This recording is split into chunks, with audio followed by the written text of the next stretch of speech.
এই নদীটির নাম হল নাগর নদী। নদীর এপারে বাংলাদেশ, ওপারে ভারত। এ যেন এক দেশ থেকে আরেক দেশ দেখা। বন্ধুরা, এখন আমি দাঁড়িয়ে আছি বাংলাদেশের উত্তরের জেলা ঠাকুরগাঁয়ের ভারত সীমান্ত ঘেঁষা বালিয়াডাঙ্গি উপজেলার জগদল সীমান্তে। এখানে দাঁড়িয়ে আমি নদীর ওপারে ভারতকে দেখছি। সত্যি এক দেশ থেকে আরেক দেশ দেখা। এখন সময় সন্ধ্যা 6:30। নাগর নদীর ওপারে রয়েছে কাঁটাতারের বেড়া, আর বেড়ার সাথে রয়েছে সোডিয়াম বাতি।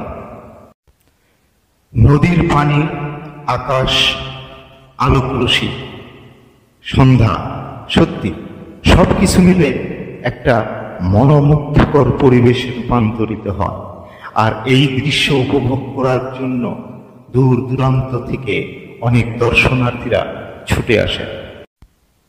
শেখা রবে তুমি ধ্যান মগ্না, তাপসিনী অপচল, তোমার আশায় কাঁদিবে ধারায় তেমনি কোটি কি জল।